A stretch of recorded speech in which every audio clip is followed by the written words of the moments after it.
அதே மாதிரி பார்த்தீங்கன்னா தொழுநோய் உள்ள ஒரு மருத்துவமனை, அதில் கிட்டத்தட்ட 50 தொழுநோய்களுக்கு வந்து அவங்களுடைய படுத்திருந்த அந்த கட்டில் மெத்த எல்லாமே தண்ணியில் அடிச்சிட்டு போயிட்டு. அது வந்து ஒரு தனியாருடையது. தனியாராக இருந்தாலும் நம்ம அரசாங்கம் பார்த்துக்கிட்டு சும்மா இருக்கக்கூடாது.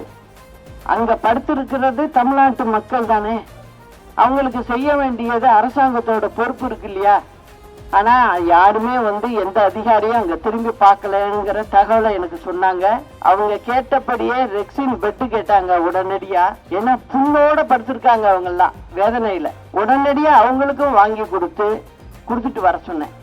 அதனால இந்த ஆட்சி வந்து மக்களுக்காக உள்ள ஆட்சியாக எனக்கு தெரியல. இதே பாருங்க, அம்மா இருந்திருந்தாங்கன்னா இந்த மாதிரிலாம் விட மாட்டாங்க.